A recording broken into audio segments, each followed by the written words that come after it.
Aloha and welcome back to another edition of the Ohana Packers Edition podcast, the podcast where two dudes from halfway around the world talk everything green and gold. I'm Mike, and that's Iowa Joe. Haha, got the point right this time. Unlike the Packers, Joe, just more of the same this week, and honestly, it's getting to the point where it's getting a little bit concerning with where this team is trending right now. But first game out of the bye, I know we kind of talked about what we were hoping to see, but Joe, I take it from intuition that you didn't see what you wanted to see today from the team either.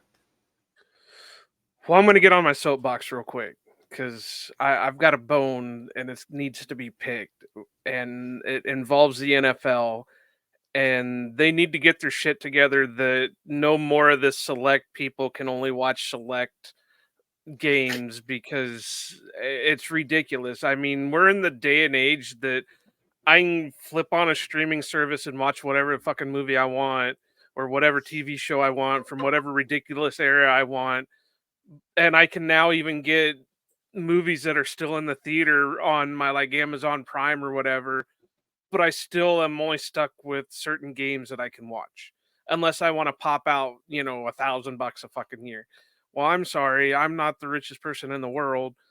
I'm not gonna pop out, it's not like I can drop $1,000. Well, I guess it's 500 for the actual thing, and it's 75 a month for YouTube TV or whatever. So you're looking at like $700, $800, and yeah, I don't have that to be dropping on just 6 months.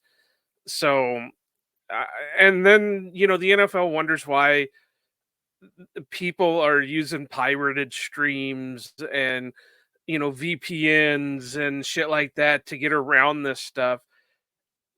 Well, it's because we don't have the money to put up. There's over 1 billion people a year that watch the NFL. And that's not an exaggeration. There's over 1 billion people a year that watch NFL games. You got to make it easy for these people to watch. You holler about you want people more interested in this and you want the interactions with that.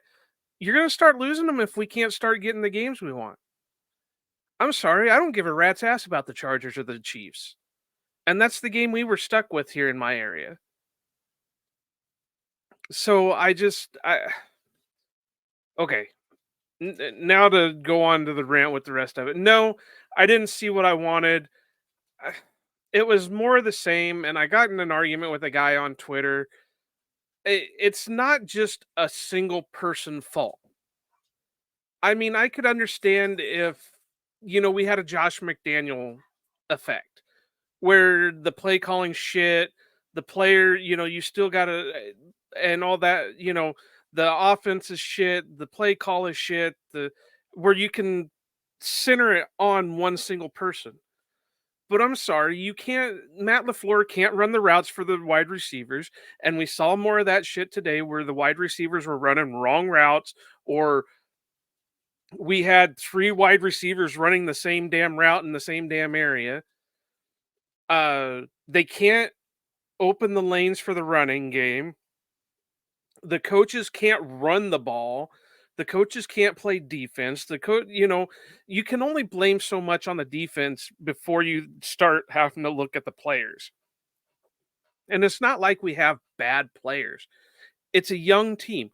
We all knew this. This is why, like I did, you did, Mike, and a lot of other people were saying, pounding the table. We need veterans in here. This is what a veteran is there for. The veteran is somebody that so the coach doesn't always have to be that single voice. The veteran adds an extra voice in there to, hey, you did the wrong thing on this route. Next time you need to, instead of running, 5 yards, you need to go a little bit deeper, go 10 yards and then turn in, or you need to cut as soon as the ball is snapped. That's what a good veteran is there for. That's what Mercedes was there for. I know I sound like a broken record saying that we should resign Mercedes Lewis, but when Tanyan had his big year, he credited Mercedes Lewis with helping him with that stuff. Well, you don't get that when everybody is a first or second year player. you've only got the coaches to rely on. Well, if your coaches are struggling with it, then your players are going to struggle with it. If your players are struggling with it, your coach is going to struggle with it because he can only say so much to that person before they're just going to, it goes in one ear and out the other. So, yes, this whole team is not great. The defense has been looking better in a way.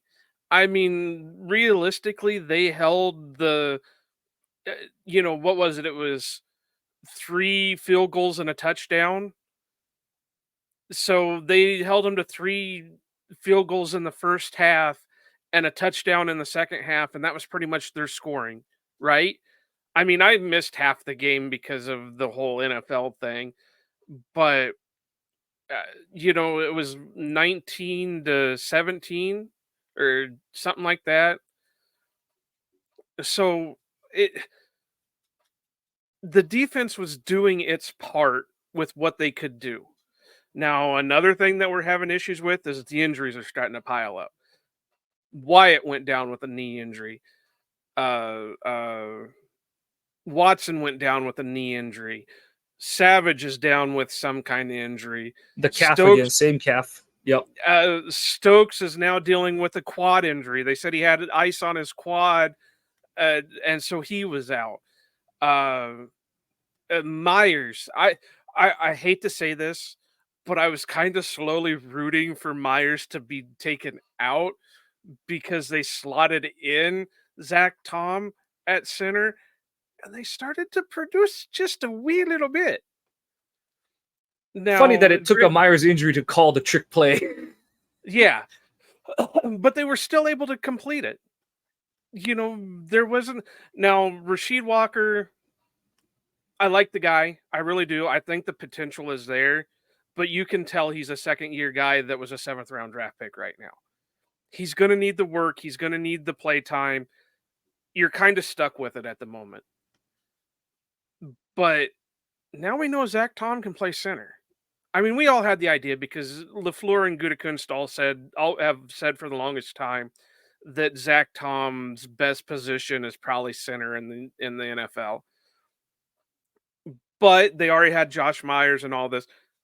But now we know for sure he can play center.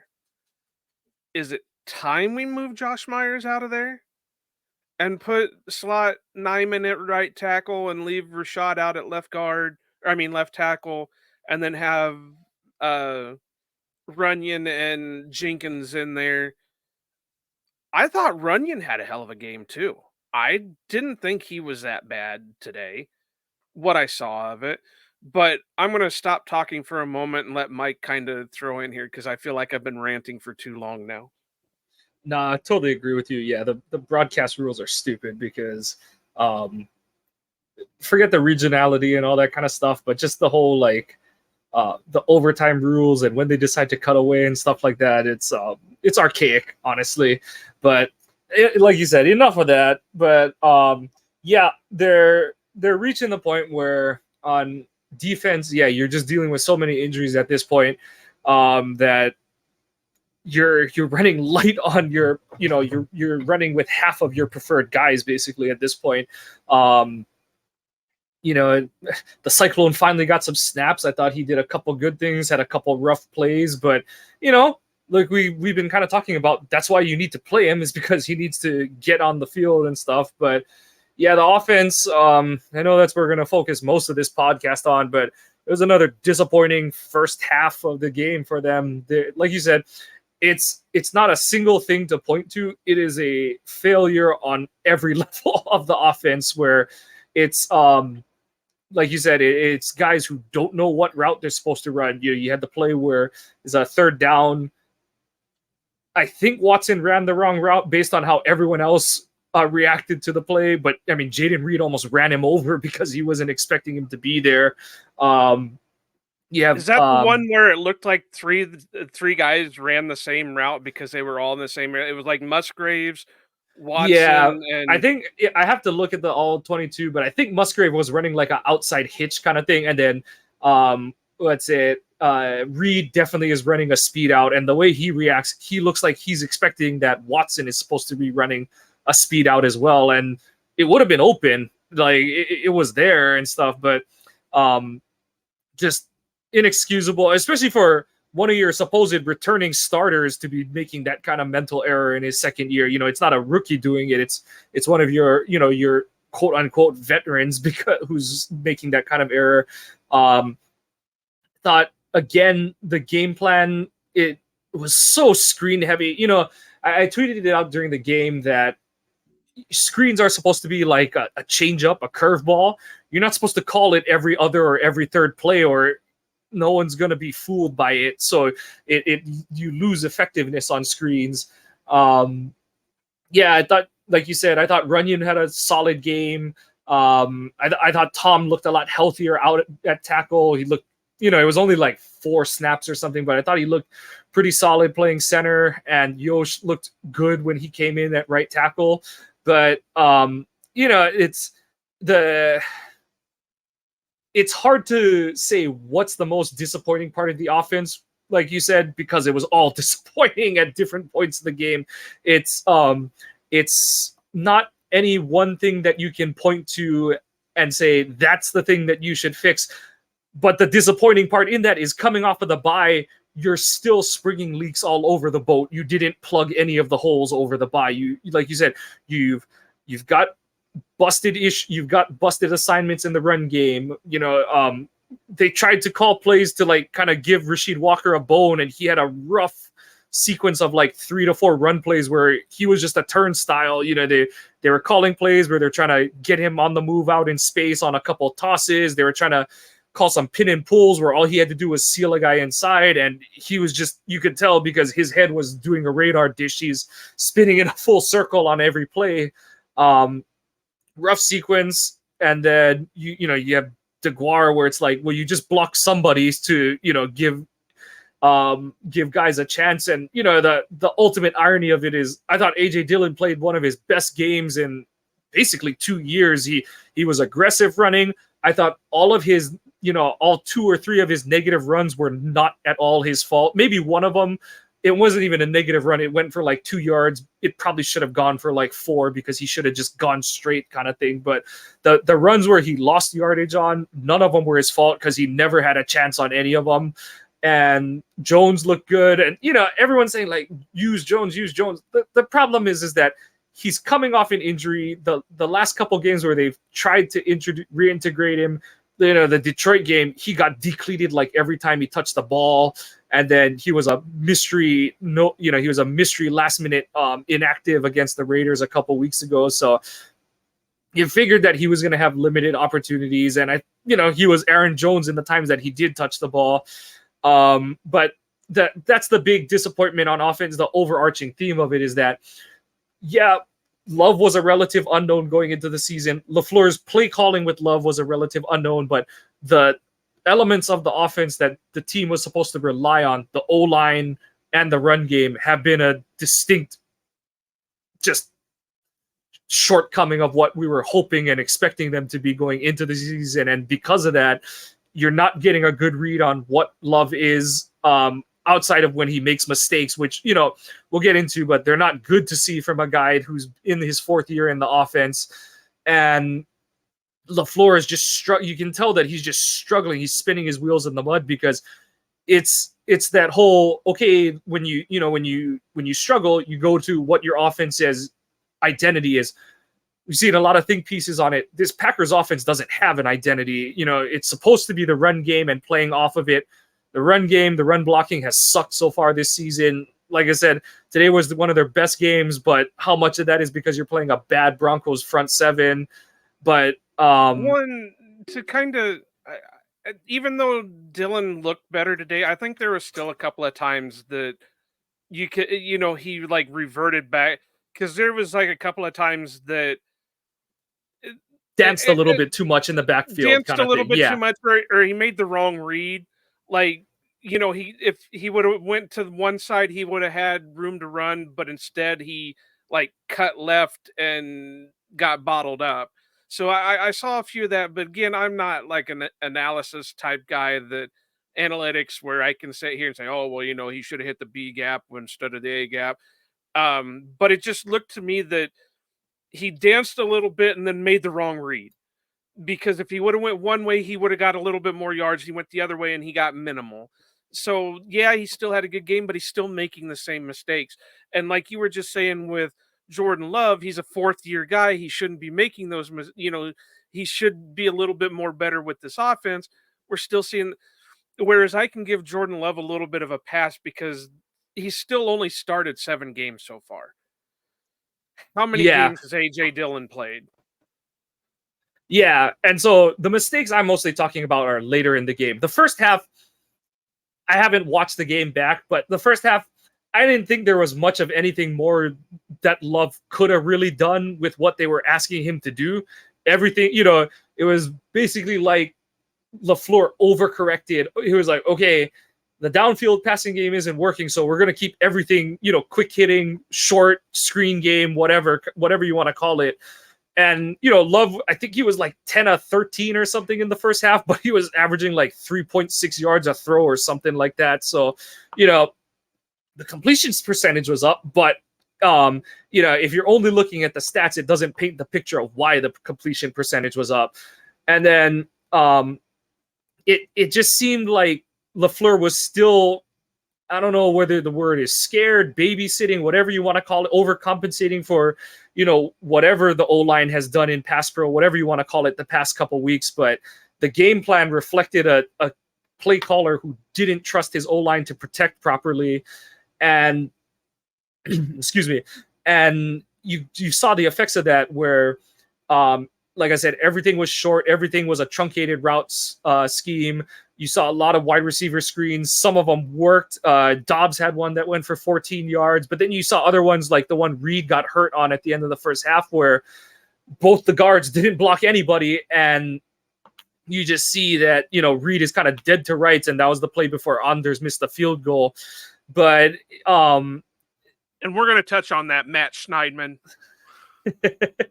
But it was, it was just disappointing because it felt like instead of, trying to establish an identity, LaFleur was like, I'm so worried about X, Y, and Z happening that I'm going to call a overly conservative game plan. And it handicapped what the offense was able to do in the first half. And then when they started to get back to more of the concepts that worked the first few weeks of the season, you saw the offense move the ball a little bit better. And they were able to gain some traction in the first half. So, it's frustrating because while, like I said, Love has been in the system for 4 years. Yes, it's only his 7th start. I know LaFleur is in his 7th game calling games for Love, but it's kind of looking like the end of the McCarthy era where plays are getting called out of sequence, or there don't seem to be necessarily building plays together that play off of each other. And I think, and to interrupt your thought here for no, go for it. And again, I got to repeat, I'm not an analytics guy, so I can't really. But in my layman's view, I wonder if the reason why some of these plays are getting called out of rhythm and that is to try finding something that's going to get Jordan confidence. He's still trying to build, still trying to run a game plan, but build around Jordan's, what's going to get him a quick hitter, what's going to get him, to complete the pass, what's going to get him to stop predetermining things. And we saw that again today, especially late in the game. That last interception to seal the game. Andy Herman was kind of talking about this, and I saw a lot of other guys on Twitter talking about this, that it looked like he predetermined that throw deep to Dobbs when he had Aaron Jones opening free on a screen. And if he would have just took a second more to make his reads, that possibly he could have hit Jones and and at least got him into field goal range for a chance to win. Now I know you'll usually have to go through the all 22 to see what's happening with that, and we'll probably talk about that a little bit more in our next episode. But just me watching that and then seeing what some guys were posting on Twitter, that I think Jordan's still predetermining, and I think LaFleur is trying to make play calls to get him out of that predetermined. All right, you got to And make this call, yeah, or you got to make this play. Like there was a couple of read options. One specifically where it looked like honestly, and you probably saw this when you were doing a lot of your pre-draft stuff. Whenever you'd watch the Stanford film, where the quarterback just sat there and they were standing in the pocket doing an RPO, and it took them 6 seconds to get the RPO read. And that's what it kind of looked like with one of them with Dylan. It was an RPO, and he just kept holding the ball off to Dylan, and then finally he broke free and tried to make a read on it. Of course, I think it went incomplete or whatever. Yeah, so the one where he predetermined, that was actually the one where they got the field goal out of. So it doesn't look, it's hard to say when you're pulling it from only the broadcast angle and some stills, but it definitely looked like that. Ironically, that screen had a chance, but oh look, when you actually run other plays other than screens every other play, a screen will get you, and it would have gotten them, a fresh set of downs to, go. I think they would have been in goal to goal, in a goal to goal situation. So, that, and I even commented on that when I was like, yeah, you like you said, Joe, you got to go through your progressions. You can't make predetermined reads, and if you are, you have to throw the ball, whether it's on the fringe of inbounds, but that ball he threw to Dobbs on the fade stop, it didn't have a chance, Dobbs didn't have a chance in hell of catching it. So it's like, okay, it's cool if you're going to, just say, hey, I'm going for the end zone on this play, but you got to give your guy a chance. And we've seen Dobbs make that play a couple times this season on a goal line fade. Jordan make that throw a couple of times. Yeah. And he wasn't even really getting that much pressure. I think he was just like, I just got to get it out there. And even, his interception at the end of the game, some people were saying like, what are you doing? Like, you don't need, well, my thing is that watching that drive under my breath, I said, once Jenkins got called for holding, I was like, that might be curtains, because you get a holding on that kind of a game situation late in the game. That just torpedoes your drive, and it puts you so far behind. He still had a shot and enough time that if he would have made a different read, that they would have gotten a field goal range. I mean, guaranteed the player got out of, whoever caught the ball got out of bounds or whatever. Yeah. But they were still within range to hit field goal range. And then, so, Andy did a breakdown of it, and I agree. At first Andy was saying it was a terrible decision. I don't think it was. I thought it was an okay decision, especially given the game situation. It's 2nd and 20 or 3rd and 20. My whole thing was that throw, just like the one before where Watson might have gotten really badly injured on. The throw was just awful. Toure is open. Love makes the correct determination that he's got a receiver isolated on a safety. Whatever you may or may not think of Toure, that is supposed to be an advantage for the offense. And Simmons is like, he's doing like the combine drill where the DB is backpedaling and then has to bail into, he has to do a full spin to bail to catch up to a route. That's basically where he's got Simmons. The problem is that, and I think, you look at even the touchdown that he did get to Dobbs, Love, I don't know what it is. I don't know if it's just he can't throw deep. I don't know if it's all the emphasis in the offseason between LaFleur and Love on getting arc under the ball. I don't know what it is, but that throw was about 5 yards short depth-wise, but more importantly, that ball needed to be out towards the top of the numbers. And what I mean is, when you look at the field from the broadcast angle, the top of the numbers is when you're looking at the numbers and they're right side up to you. That's the top of the number. And the bottom of the number is the side of the number closer to the sideline. Yeah.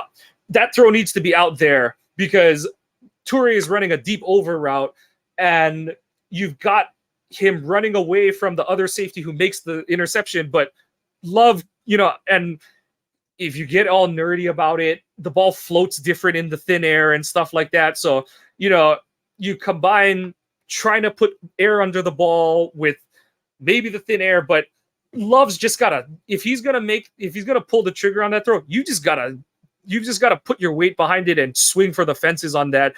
I thought you kind of saw shades of that on the touchdown throw to Dobbs, where I thought he tried to make the perfect pass instead of just letting it rip, and luckily Dobbs was able to kind of bail him out on that one. And yeah, I didn't get to see that one. My stream crapped out.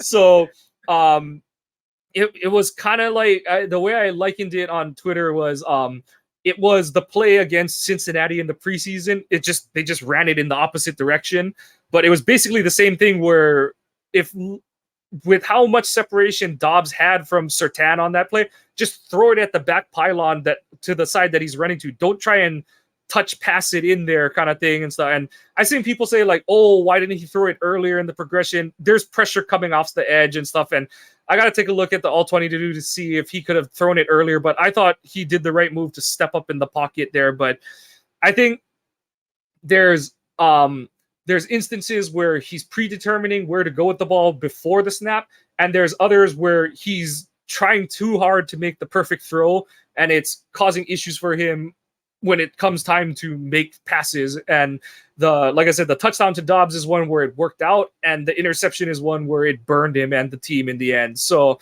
well, yeah, and to kind of add on to what you're saying is he also needs to learn to when to speed up and slow down his throws, because it looks like he tries to rush it, so he's throwing a fastball when really he should be throwing a changeup.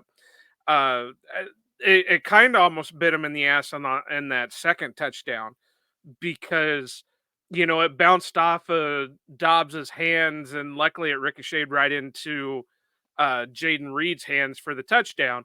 Whereas if he would have slowed that down just a hair, it would have been an okay play for Dobbs to make. Just like yeah, like we're saying, not without going over the all 22 and whatever. But yeah. it looked like he put too much fire on that, and that's why it ricocheted off of Dobbs. And again, luckily Jaden Reed had the awareness to make the catch off the ricochet. Yeah. So, like I said, that's the recap on Love. He made some plays, had the team with the lead late in the game, but it was, quite honestly, it was too little too late. And the fact they were in the game speaks more to what kind of team Denver is than, Green Bay, like figuring it out kind of thing and stuff. So, and so at the 6-game mark, the issues with Love is what we were kind of talking about in the preseason, where we need to see an elimination of some of the errors that are, have been there since week 1, where, he's starting to up his accuracy a little bit, whether that's, by proxy in terms of, just throws are shorter and stuff, whatever, he's giving guys more opportunities to make plays. Okay, that's a good thing. But at the same time, he is missing opportunities to make bigger plays in games. And at some point, push comes to shove, you got to start making better decisions. And I don't want to say the hard part about it, but LaFleur, the Shanahan offense, there is a level of the ball should go to this guy to it. And that's not at all an excuse of Love. He still has to go through progressions, make the right read, deliver good passes. Like I said, the throw where Watson got hurt on, that's a terrible throw. The interception, that's a terrible throw. The touchdown to Dobbs, it's a good outcome, but it was a bad throw kind of thing. So I liken the touchdown to Dobbs as when a pitcher throws an off-speed pitch in the wrong spot and the hitter cranks it to the warning track, but there's 2 outs. So it's a good outcome, but it was almost a disaster. Or so swings a little bit too early, and rolls over it kind of thing and stuff. 50 feet foul or whatever. Yeah, I get exactly. So to kind of finalize our whole thing on here, after what are we're going into week 8, what are we feeling on Jordan Love so far? Because we both kind of said last episode that this was going to be like the make or break type of game for Jordan Love. How are we feeling on him now, just to give him our week 8 grade so far? So right now, he putting it in college terms, he's getting some flags on his his his progress report. There's it's hard to put it in those terms, but he's getting some incompletes on projects. He needs to do better on his midterm. Like I said, the arrow is trending down right now. How steep of a down, that's up to semantics, but we haven't seen that step forward that you've wanted to see from him. Like I said, he's making plays, but the problem is that in between making the splash plays, there's too much where the offense isn't doing anything or he's turning the ball over. And no, those aren't necessarily all on Love, but you want to see the signs of a guy that he can overcome. Like I said, there are too many things going wrong at the same time on offense, but you want to see the signs of a guy who's going to overcome some of those issues. And obviously, he can't overcome guys running the wrong routes, but like I said, when the opportunities are there for him to make plays, those are the times that. And I know that it's unfair to say that he can't miss, but he can't do what he did on that interception that ended the game. Like, those are the kind of throws. Like, if he throws it long and he throws it wide and Toure doesn't have a chance at the ball, okay, like, that's not good either, but you still have another down to try and do something. But to come up so woefully short on a throw that it leads to a game-ending interception, that's the kind of thing that he cannot be doing. And like I said, there's the issues are he's having plays where he's making pre-snap determinations on where to go, not going through progressions, terrible ball placement on plays that are there to be made. Those are the ones that are solely in his control, and we're still seeing those things prop up too many times and at the worst time of games. And that's why the arrow is trending downward for me at this point. And it's not, like, you see some who are saying like it's doom and gloom and it's over. It's not over, but we need to see something that makes you think otherwise. And that's where, like we said, that's kind of why you and I pointed to this game as a make or break. Might be too strong, but you needed to see something that was going to change your mind that, yeah, like, the ship is getting turned. Like I said, it can be burning down around him, but at least we can say Love pulled his weight. And it was looking like he was for most of the game, but towards the end, it was like still making the same mistakes, and it cost the team at the end. And like I said, it's not fair necessarily, but when you're the quarterback, that's the kind of microscope you're under. And that, like, kind of going back into the talks we did about what do we need to see, what determines if he's worth an extension. If he can't make those plays with this team needs him to when the game is on the line, you can't pay our version of Daniel Jones $40 million a year. So that's where I'm at right now. It's like I said, it's not signed, sealed, delivered, but the current trends are not great so far. Yeah, I completely agree. I'm not ready to completely give up on him, but I'm also not ready to cement him in as, the next face of the franchise. He's got a lot. I mean, I use this game as make or break because this was the type of game they should have won, just because of how crappy a team Denver has been throwing out there. Next week is going to be kind of the same thing. You've got, I believe it's the Vikings, and you're playing the Vikings, and the Vikings haven't been that great, but they should be giving you more of a fit than what Denver did. So if you go in there against Minnesota like you did against both the Raiders and the Broncos, you're not going to do yourself any favors.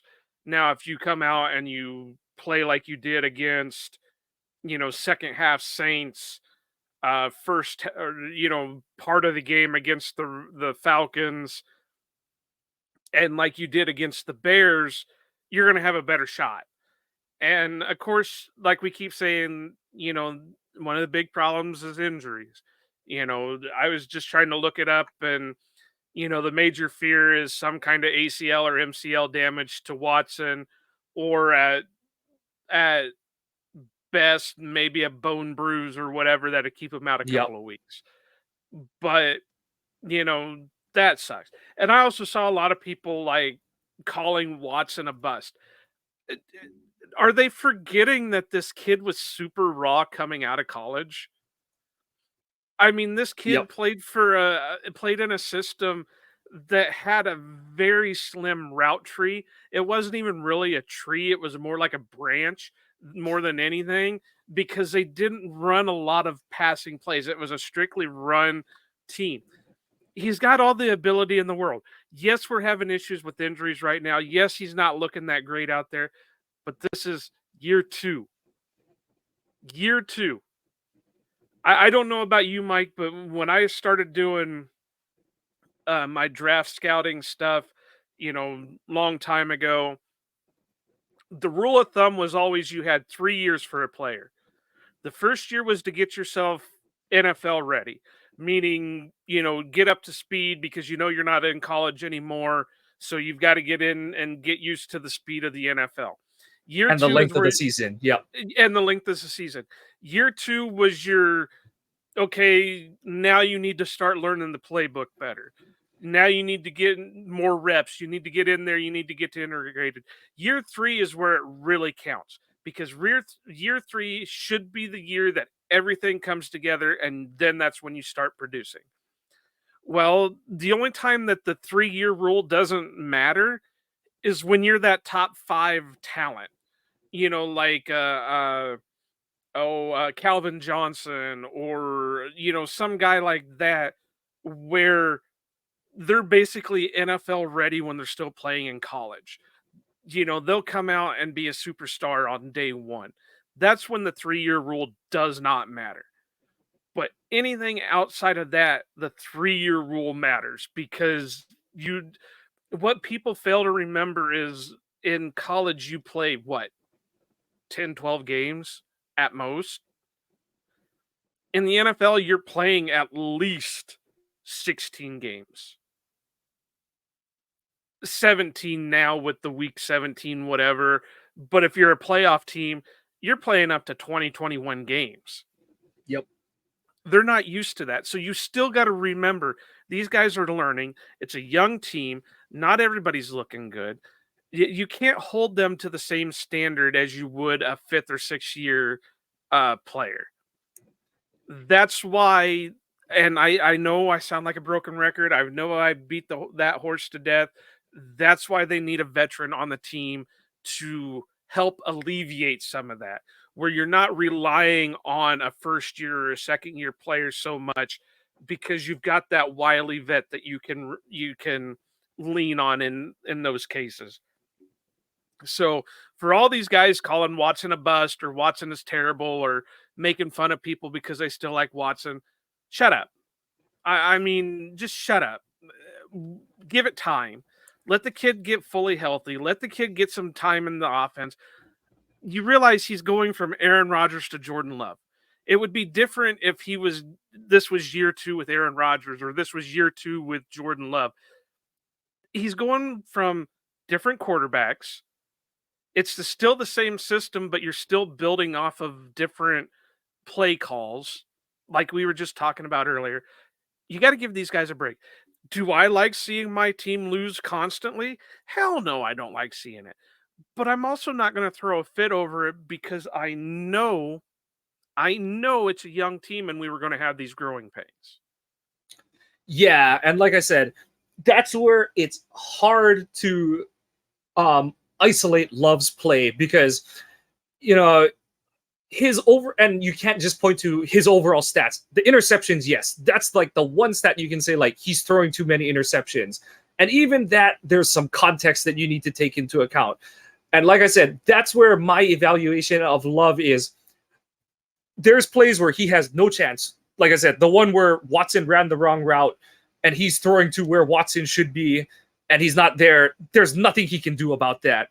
The plays where he's got a chance and he comes up short, those are the ones that, like I said, fair or not, there might be only like 2 or 3 of them a game, but those are the ones that, yeah, you got to make those when, like we say, everyone is complaining about how this offense looks disjointed, this and that. LaFleur sucks this year. He's nothing without whatever it may be.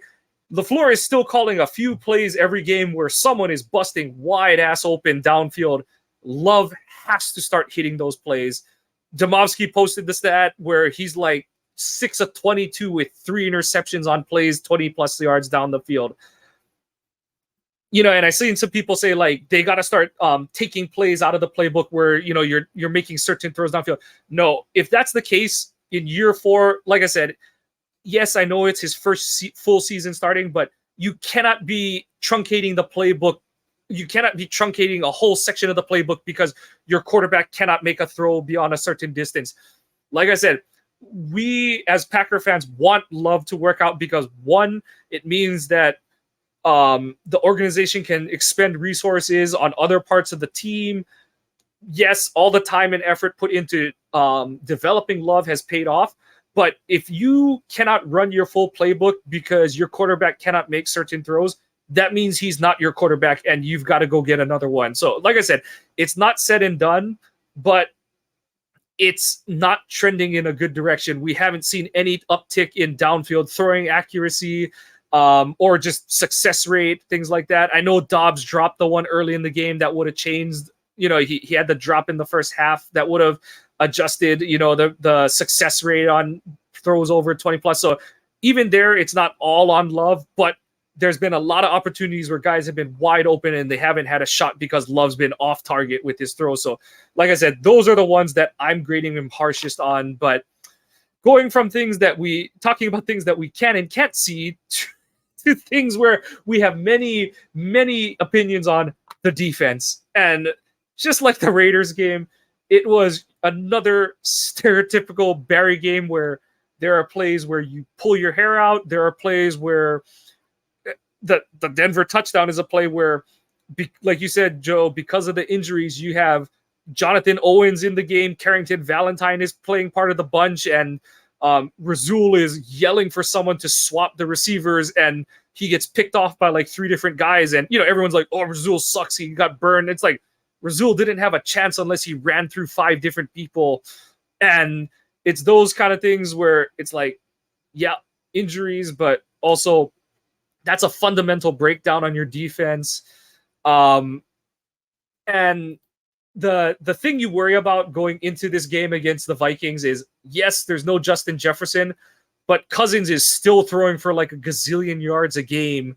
And this, you know, there was quote unquote defensive success against 2 of the worst offenses in the, you know, one mid-tier in the Broncos and one what was a bad offense in the Raiders.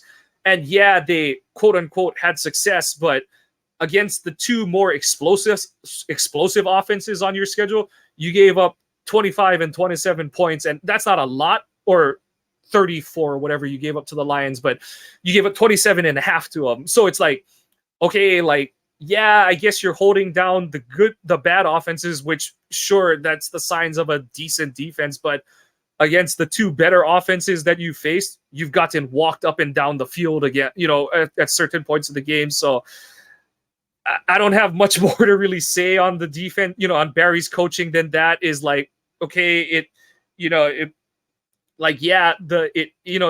another, you know, Perone was kind of saying how you can't, you know, Barry shouldn't be the guy that you're pointing to for this game. And there's some truth in that. But at the same time, it's not to say that his defense is working so well that it's without reproach or anything like that. There, like I said, we'll preview it when we do the preview of the Vikings game. But there are still questions, and you see some leaky plays here and there, and you still see, like I was tweeting out the whole first drive, I didn't think Carrington Valentine was that bad today. But his game looks so bad because he gave up 3 first down throws on, you know, he gave up 3 third down conversions. But to me, that makes me point and go, okay, well, you put a 5'11" corner on a 6'4" receiver, and I don't care if that was Ja. We've seen Ja. That's one of the big negatives on Ja's play, is that he struggles with big receivers. You have a 6'2" corner in Razul who's really good. Yeah, I know that you're running mostly zone and that Denver can cross, you know, that's how they got the touchdown. But it's like the fact that you're not even matching, you know, some to some degree pre-snap, that you're just allowing them to walk a 6'4" guy on your 5'11" corner when you have a tall corner to match up on him. That's the kind of stuff where it's like it's the same old shit. And yeah, it worked out today, but they couldn't get a stop when the offense finally got a lead back. It was too little too late, and Denver was able to kick a not very, it was a 52-yarder, but in Denver especially, that's not that long of a field goal. And so, the scoring numbers look nice again, but in reality, it doesn't really add up, and it paints sort of a false picture in my opinion. But like I said, you can't go yelling at Barry because his unit by default played better than the offense in this game. And that's kind of all I've really got to say about the defense today. Well, and you can't blame Barry when your offense isn't giving your defense a rest either. Right. You can't let your offense go out there and go 3 and out, half the game and expect the defense to hold their end up the whole time. Trust me, I'm an Iowa fan, and that's the thing we've been dealing with for the last 3 years or longer, is you can't just rely on your defense to do what your offense should be doing too. But I've got a question, and nobody could answer it for me when I posted it on Twitter, but do we know who the 2 call-ups from the practice squad were for this week? Shoot. I don't know if they had one honestly this week, because I didn't. The big one the roster move I saw was not elevating, but adding Stokes back to the 53-man, and what's it called? They released Justin Hollins. Justin Hollins. So I don't remember if they actually had a call up, but okay, so maybe they didn't. Then that's maybe why I couldn't find anything on it. So here's what I would be doing for next week. I would be calling Jonathan Ford's ass up and getting him to be in the middle there. Is he going to be better? No, but to me, it looks like even with the uncertainty of what's going on with Devontae Wyatt, which looks like could be another knee injury, who knows, could be, something as simple as a meniscus, sprain or whatever. But, he got up, walked off the field, but then they carted him back to the locker room. So we don't know. Carl Brooks has looked all right. Kobe Wooden has looked all right, but they're a bit undersized. So you really need another beefy guy. And here's my thing. You can't also rely on just TJ Slayton as your big beefy guy. And that's what they've been kind of doing. Kenny Clark has been hot and cold lately.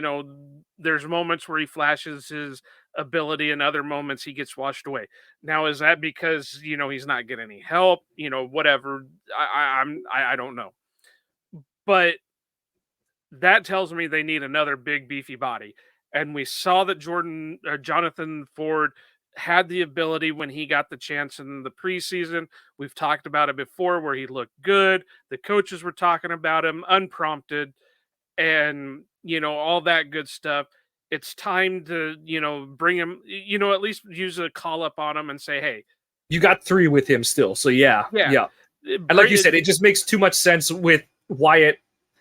The way that he got carted off, he's probably missing at least a game. So, especially because he went into the game with the knee, right, that was on the injury report all week. So yeah. And so bring him up this one game, because Minnesota is going to run the ball. Yeah, Cousins is going to throw all over the place, but realistically, Minnesota's bread and butter is the run game. It's went all the way back to Adrian Peterson, Dalvin Cook. Now it's Matson and whatever running back they're using now. But they know what the Packers' weakness is. Even if Ja is back this next week, which knock on wood, he is, but whatever, they're still going to attack with the run game because they know the Packers can't defend. I hate to do this, but to quote Mr. Miyagi, no can defend. And that's pretty much what the Packers are doing right now. They can't defend the run. And they have their moments. I know you have on here the edges were actually kind of setting the edges on defense. but still they were getting gashed for a good It was amount of missed yards. tackles today. It was they had plays to be made. I think there was one on what was Javonte Williams' longest run of the day. You had Keyshawn Nixon with a shot in the backfield to get him down, and he just whiffs on the tackle attempt. You got a couple more You got a couple more opportunities like that where Williams broke for like 15 yards and stuff like that, and that's how you end up giving up. What is it? Almost 6 yards a pop on the ground. So, it's here and there, and like I said, the most frustrating part of it is that you're seeing them set an edge, and like I pointed out in our notes for this pod, is it's like the fact that we're seeing them, whereas the first 5 games of the season you didn't see it. And what I mean by it is like, okay, the thing to look for is if you're on the edge. So if from the defense's point of view, if I'm on the left side, I want to engage with my right hand so that my left hand is free. And for all intents and purposes, you're like showing half your body to try and hem the running back in. And we saw that for maybe the first time this season from every edge defender at some point. There were still some plays where they did that thing, and especially when Rashawn's on the field, they allow Rashawn to go up the field and they scrape the inside linebacker to his side over, and he's the edge setter. So we did see that a couple times. I think one of them was on one of the plays where Green Bay got a stop for 1 yard or something like that, and Trent Green kind of made a note about how Rashawn got in the backfield. And it just, to see it now, it brings up the point of, okay, so does that mean players were, it's like there's only 3 or 4 things. Were they not coached to do it? Were they, and I mean by their position coach, were the players just bucking it and saying, screw it, I'm just going to go after the quarterback? Or, and this is the one that I think is most of it, is were guys just saying, is the scheme that whole go defend the run on the way to the quarterback? And like I said, we'll never know, but we talked about it, how you have 2 guys in Rashawn and Lucas who, coming out of college, their thing was they're dynamic athletes, but they set good edges in the run game. And the question is, will they develop as pass rushers? You've seen Rashawn do this flip where now he's this pretty dynamic pass rusher who doesn't set the edge. And Lucas, like I said, I thought it was more injury, but you even pointed out that he was getting a little too nosy and getting himself out of position on run defense. So that was frustrating to see. It's good in the sense that, okay, they're trying to do it, but then it begs into question, where the hell was it to start the season and last season and stuff? So yeah, grading Barry is a lot, and the defense as a whole is a lot like grading Love, where, like you said, it's the offense has to protect the defense better. This defense was never built to be keep the opponent to 10 points a game. As much as Jair kind of joked about it, that hey, we just can't give up touchdowns. We gotta limit it to field goals only or stops. This was never going to be a defense to do that. They just don't play with, as cliche as it sounds, defensive mentality is half the battle. You have a coach who preaches aggression, stopping the run. Your team is going to have that identity. The Packers' defensive identity has been keep everything in front and make a tackle, and they can't even do the make a tackle part most of the time under both Pettin and Barry. And you've seen the results of that in their playoff shortcomings and, the past couple of years. That's where you get the whole, Robert Saleh, at some point, you take them out to the deep water, they're going to drown. That's where those kind of things come out and stuff. So and getting back to how I'm comparing Barry to Love is just yes, the defense in a nutshell, it looked good, especially when you compare it to the offense. They held up there. We can parse hairs over whether they should have gotten a stop and gotten the ball back to the offense on the drive where Denver took the lead 19-17. But you hold a team under 20 points, you're expecting to win that game, especially against a team with as bad of a defense as Denver's.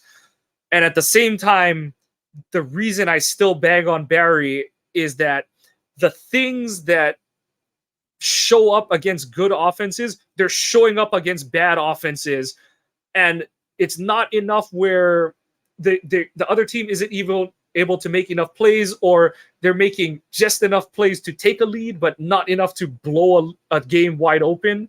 But when you see, like I said, putting the wrong corner on their big receiver, like I said, they played better with their fronts today, but there were still times where Barry's lining guys up and getting outflanked pre-snap. Those are the kind of things that they're not going to necessarily kill you against a bad offense, but that's what leads to giving up 27 points and a half to the Lions, not being able to get a stop in the second half against the Falcons, things like that. So those are the ones where it's, by points allowed, it's like a B plus A minus kind of grade, but I think it's gold, it's gold shavings on the top. It's not real gold. You got a gold layer on top of like rock kind of thing and stuff, and it's just paper macheing over a lot of issues. They're not necessarily all things the Packers are doing. The other team's offense being as bad as it is what's also contributing to the success of the Packers defense. And I think we're going to find out a lot about it in the next few weeks. Westendorf, he had a tweet where it's like the next 5 games are Minnesota, the Rams, the Steelers, the Chargers, and the Lions again. I know that, the Steelers offense isn't great. The Rams have struggled. The Vikings have struggled, but those are teams that have the ability to take advantage of what Barry's system struggles with. So we're going to find out how real his, points per game allowed is and stuff like that. Yeah, and I really don't have anything more to add than what you said, because it's like it's complacency. It's like we say about the offense, where they feel like they don't want to pull somebody and put somebody else in there, or they don't want to make a move to bring somebody else in and get rid of other people. I mean, why is and I know the big joke right now is, nobody believes Zane Anderson is an actual person. And the main reason is because he's taking up a roster spot. And that's plain and simple. He's doing nothing and he's taking up a roster spot. There's nobody else in the thousands of people that are capable to play at the NFL that can fill that spot that Zane Anderson's taking up. Or, Yeah, and you know, that's a big part of the reason you and I have been banging the table for Anthony Johnson Jr. to be active on game days, because it's like, sure, you can load this position with core special teams players, but you have one guy in Savage who, he's having a solid year. It's not resetting the narrative on him, but he's having a solid season. You have a guy in Ford who, yeah, he has interceptions in the 2 weeks leading up to this game, but he's not the future at safety. And then you just got a bunch of guys who are playing because of special teams. And if you see them on defense, you're just like, well, yeah, and you that's don't want the to see thing him with play Jonathan defense. Owens is he can play the run, but he can't play the pass, which sucks. I mean, if Yeah. you could maybe bulk him up and move him to like a hybrid inside linebacker, it might be a little bit better. But at this point in his career, there's no way that's going to happen. And this is where they kind of miss a Tariq Carpenter type player that could play both safety and inside linebacker. And not saying that the inside linebackers have been playing bad. I mean, McDuffie has been a pretty solid guy. Quay, when he's out there, has been pretty solid. And even Eric Wilson has stepped up as needed when he's been called upon. So, but yeah, the complacency there. What's the other safety that they brought in? Levitt. Is Levitt really giving you that much play on special teams to deserve a roster spot? I mean, we could probably go through who's currently a free agent in the NFL right now and pick 2 or 3 guys we would rather have over the guys we have right now. Like Rudy Ford, Zane Anderson, and Dalvin Levitt and Jonathan Owens. I mean, but I get it. We're not we're not talent evaluators. We're not, working front offices and all that. But it's this complacency is getting sick and tiring. No, and complacency is an excellent word to use for what Barry's defense has done the past 2 weeks because, like I said, they've, by points allowed, they're doing good. But like I said, they're allowing that outcome to say, okay, we don't need to make too many changes because what we're doing is working. And then when you peel back a layer, you're kind of like, is it really? It's the whole they're the better unit by default because the offense has just been a dud for a half and then can't do enough to offset being a dud for a half. So like I said, I think that's gonna come to light when we start to play better offenses in the next few weeks. But we'll put a bow on the defense there because we're just kind of shouting into the ether. But just to put to wrap it up, we're not impressed. Like as nice it is to see that we only gave up 19 points, it was an impressive route to giving up only 19 points. But going to what has been the most consistent unit on the team, special teams. Okay, I know you've been saving this one up. Carlson finally missed one this season, and I'm gonna let you take it away on this one.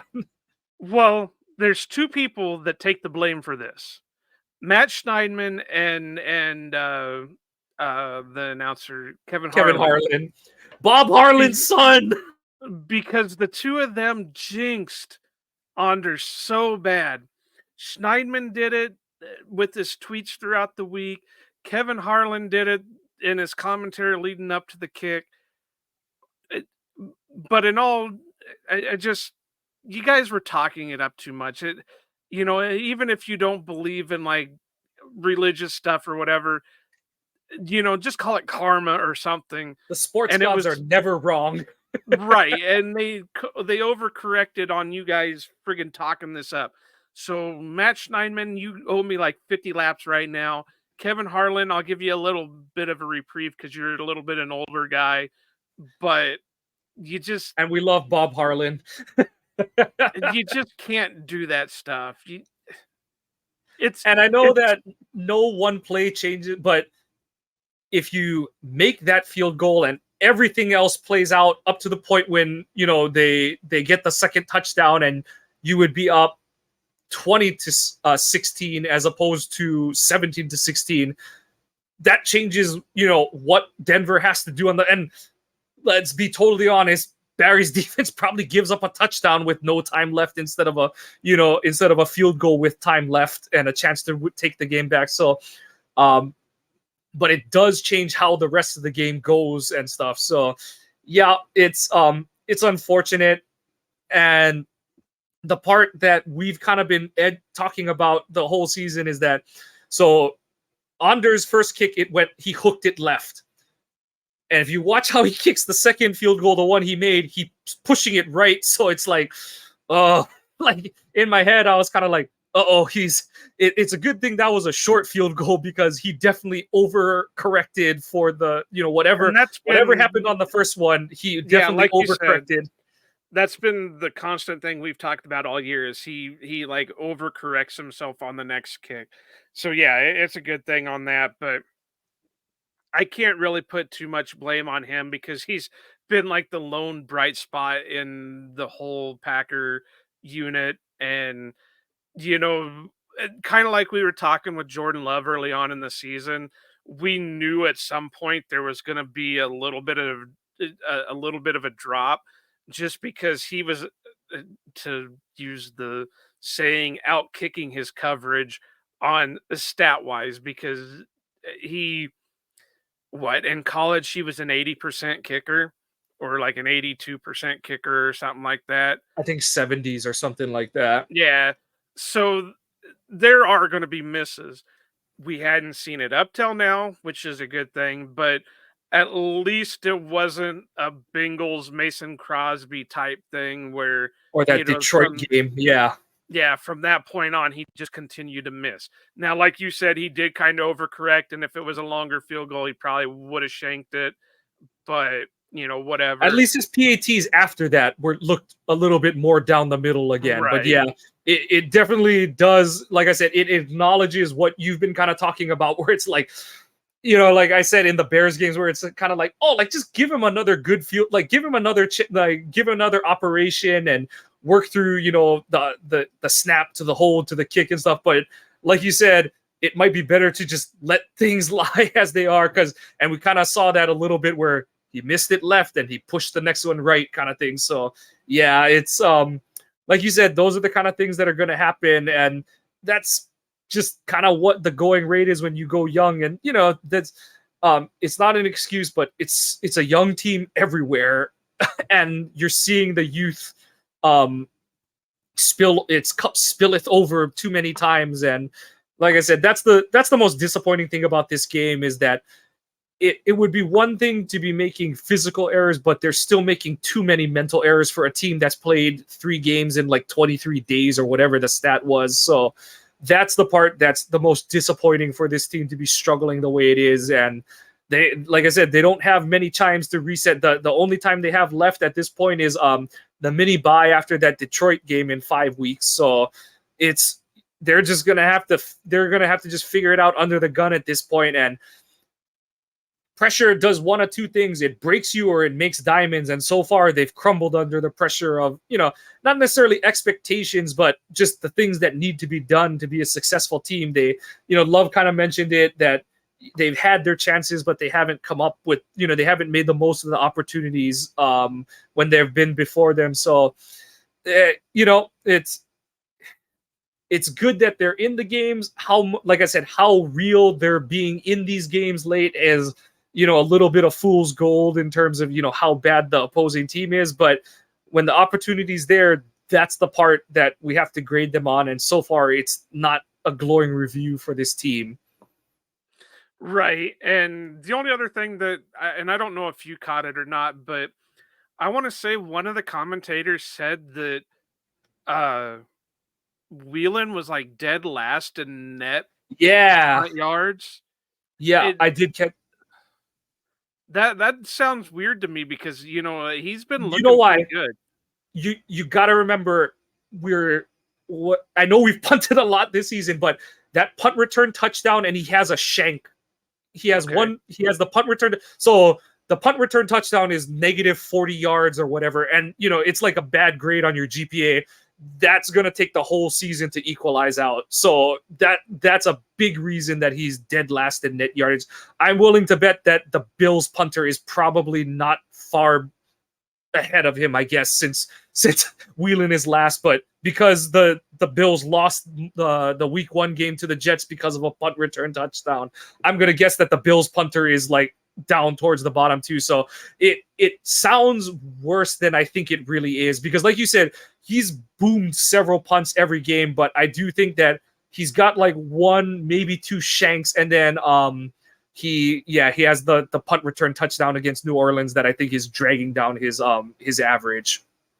That makes sense, but it felt weird when they said that he was dead. Yeah, especially as he's like he's in the process of booming one into the end zone, right? So it kind of sounds a little weird, but I do think there is tangible reason for why that's the statistic. But yeah, do want to see him crawl up. But like I said, it's gonna take several more games of he's gonna have to just pop a few 60-yarders to dig out of that hole created by the punt return touchdown. Or he's just being a placeholder until Tory Taylor comes out next year. Hey, I'm all for that. But I think we should probably wrap a bow on this. So yeah, who you got for your MVP of the day today? I don't know. It's basically throw a dart at the dartboard. We'll say Runyon, because he seemed to not have that bad of a game, and I really didn't hear his name called too much, other than a couple of plays where he made some decent blocks or whatever. Or I think there was one where he had to I just lost the word. They pulled Runyon, and he made a solid block for a big gain or whatever. So just because really I can't think of, maybe Jaden Reed, just because of the heads up play in the end zone for the touchdown, but outside of that, I really don't have anything. So we'll just say Runyon. Yeah. I'll go with Dylan. I'll give him his flower. Like you said, there were still, the negative plays that weren't his fault, but also the head scratching ones where it's like just go, just put your pedal down and go kind of thing. But I thought overall he played a good game. He was running aggressive. We saw him deliver punishment to defenders.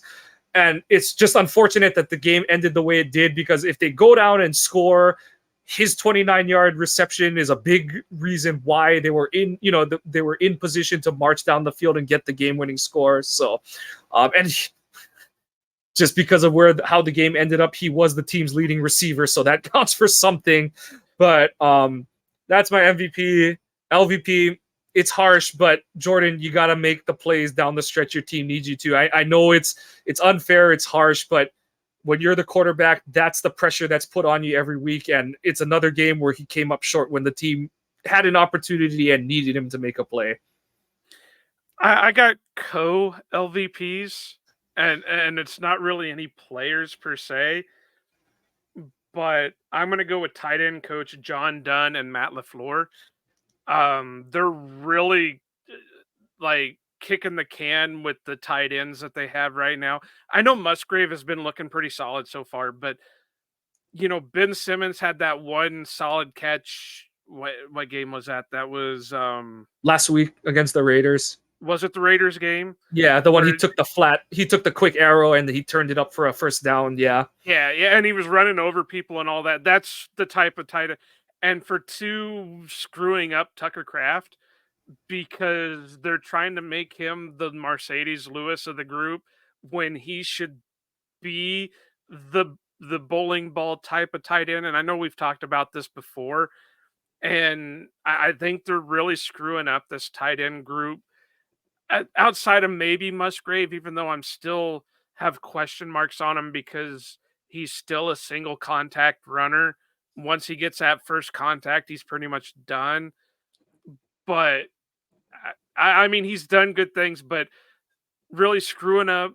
And I can't really, I mean, you could throw DeGuara out there too. I don't think he's ever going to be this big thing, but when Jordan Love would play in the past, his safety net was DeGuara, and now we're not even seeing DeGuara involved at all. Well, I mean, not you see matters. I know what you mean. Yeah, but now, and like I said, really screwing up the Tucker Kraft.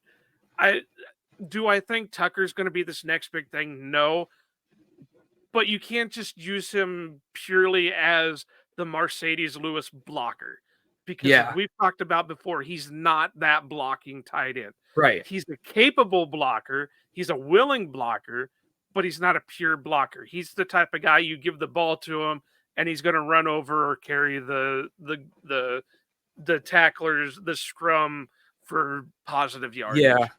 Like, I get that they're trying to manufacture touches for Musgrave, but it doesn't do you any good if you're throwing him the ball at 2 yards, because like you said, that's just not his game. And, maybe it will become his game, maybe it won't, but if he's going to be a one contact guy, put him 15 yards down the field. So at least it's a first down when he catches the ball down there, kind of thing. So here's what you do. You take them ankle weights and you strap them onto them, and that simulates an ankle tackle. Then you give some of them rotating dummies with the arms out, and you just make him run through there with the ankle weights on like a dozen times a game, or a dozen times a practice. And we'll fix. You get me up there. We'll fix this single contact runner. That's all on you, because I shouldn't be teaching anyone to run. So we'll just leave it at that. I can't run to save my life, but I'm going to teach this guy not to go down easy.